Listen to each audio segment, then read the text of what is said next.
dal leen ak jàmm ci AGT News chaîne bi leen di jox xibaar yi wér te wóor abonné leen ngir dara bañ leen a raw.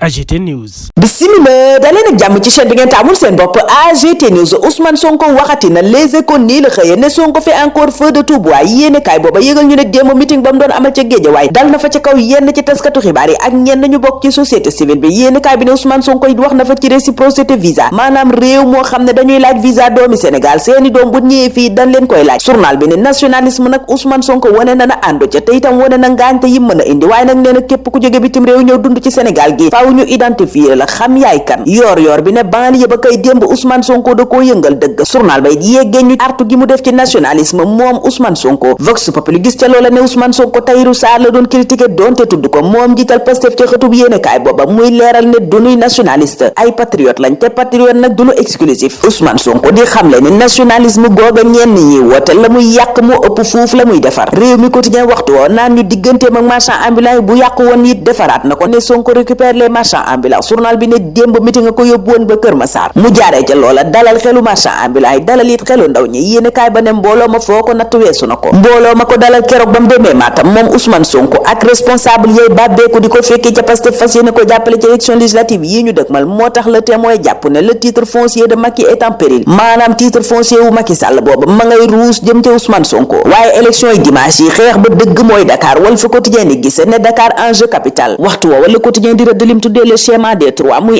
intercoalition sàmm sa kàddu takk wàllu ak jàmm ak njariñ yéene kaay bi ne diaspora bi lëngoo nañu ci réew mi yéene kaay bi ne coalition bu ne gox ba nga ëpp doole ñépp la fay jàppale. L'informateur it xëy ci intercoalition boobu ak ni ñu ko tëggee ci diaspora bi waxtu woowa ca Dakar Times Abdoul Mbaye bu coalition Sénégal kese ne l'heure est grave premier ministre ba woon di wax ci tolluwaay réew mi fitna gi ci campagne électorale bi rawatina gannaaw fitna googa sax tribune di fàttali ni ministre de l'intérieur daa jël dogalub ñuy fuye bépp caravane waaye yéene kaay ba na yëf yi daa demee boor ndax sàmm sa kàddu dong la ñuy fuye. Journal bi ne te warta demee noonu ndax buñ ne fuye convoi yépp lañ war a fuye ngir ñépp xam ne ñoo yem yéene kaay boobay fàttali nit ay oto Barthélémy Dias ñi ngi teg loxo juróom-ñetti fukki nit ak benn yéen tegoon loxo ca Ndar gannaaw fitna gi fa yeewoon. Libération ñuy xamal ni ci alxamis ji lañu leen di defeere ca kanam procureur juge deuxième cabinet moom léegi tey mu jot dossier bu tàng jër te dis gann. L'Observateur mi nu ko xibaar ne mafia à col blanc grand banditisme am ci état bu Sénégal. Journal ba ne mbir mu doy waar moomaa ngi soxal homme d'affaires bii di Tahirou Sarr Mamour Diallo receveur domaine Ngor Almadi gouverneur bu Dakar trésorier payeur général yéene kaay bi ne ñii ñëpp ñoo lëkkaloo monteb dossier bu leen may ñu mën a détourner alal ju bare bari. Enquête ba journal bi ne ñu ngi ko dénk sûreté urbaine bu ca noppee ba jébbal ko juge deuxième cabinet ragal nañu ne kilifa yu bare bari daanu dem kaso. Les Échos waxtu woowa naan ñu rapport CENTIF 2023 génn na yéene kaay ba ne la ca gën a fës mooy fraude infraction fiscale yi violation de réglementation des changes yéene kaay bi ne 807 déclaration de soupçon moo am ci 2023 contre 330 ci 2022 1186 réquisition d'information yéene kaay bi ne CENTIF def na ko téeméer ak fanweer ak benn di 131 déclaration de soupçon de corruption yi yéene kaay bi ne CENTIF jot na ko dolli ci 22 signalement de détournement de fonds. Jamono jooja la ñu Sud Quotidien di xamal ne ministère de la santé def nañu fab taxaw seetlu ci gouvernance maanaam ni ñu yore woon alalu réew mi foofu ca jamonoy Macky Sall yéene kaay bi ne waaye mbir yu doy waar moo fa génn junni agent yoo xam ne ñi ngi ci situation irrégulière yéene kaay bi ne 480 ña nga ca base de données bu ministère de la santé 600 agent maanaam juróom benn téeméer ñoo xam ne ñi ngi ci fichier de solde bi te newuñu ci base de données bi it gis nañ ko fa gis nañu itam 399 salariés maanaam ñetti téeméer ak juróom-ñeent fukk ak juróom-ñeenti nit yoo xam ne dañu leen di fay boobaak léegi ëpp na fukki at ci turu ministère de la santé te liggéeyewuñ fa. Covid bi nag journal ba ne arnaque bu mag a mag lañu ca gis ay dépenses non justifiées it fës na lool ci programme yu mel ni PNLP lii quotidien Le Réveil it booba lépp audit bu génnee ca ministère de la santé lañu yeggee yéene kaay bi di Le Réveil ne scandale yu bare bari it gis nañ ko ca ministère de la santé. Journal bi xamal ñu ne diggante 2013 ak 2023 lu ëpp junni milliards ministère de la santé génne na ko te dara soppeekul ci wàllu paj mi ci Sénégal yéene kaay booba it xamal ñu ne Sénégal seenu askan dana yegg ci fanweeri million ak juróom fii ak atum 2050 ab xayma gu bàyyeekoo ca ANSD Mouhamadou Moustapha Ba mi fi bàyyeekoo te nu rob ko démb ca Nioro Le Soleil moom lay delloo njukkal yéene kaay booba xamal ñu ne démb ci hôpital militaire bu Wakaam bañ doon amal levée du corps am foo natt mbooloo ma weesu na ko yéene kaay ba na seede yu rafet it wàcc na fa jëm ci ndem si yàlla si gouvernement bi journal bi xamal ñu ne Cheikh Diba ministre des finances ak ministre des forces armées générales général Biram Diop ñoo leen fa teewaloon daane léeg ci tàggatoog Mouhamadou Moustapha Ba ne ko AJ Almami enquête yi dikk ci levée du corps Mouhamadou Moustapha Ba moom ak rob ba am ca ñooro démb yéene kaay bi ne laaj en humaniste ñu bare bari journal ba ne teewe nanu boobale xew-xew bu tiis ngir tàggatoo ki nu jàpp ne nit ku baax la woon te mën a dimbali nit mën a yit toppatoo nit Pape Alé Niang ne may ki koy dëggal yéene kaay yu bari yéegee ñu seede gi mu def ci Mouhamadou Moustapha Ba moom jiital RTS mi dellu siwaat ci diggante mag ak rakk gi mu sekkoon ak Mouhamadou Moustapha Ba Nowa Fadiga doomu Kalidou Fadiga gi moom réew mi quotidien ñuy xamal ne gannaaw ba mu xamee keroog ca la Gantoise jël nañu dogal bu mag a mag ci wàllu wér-gu-yaramam te mooy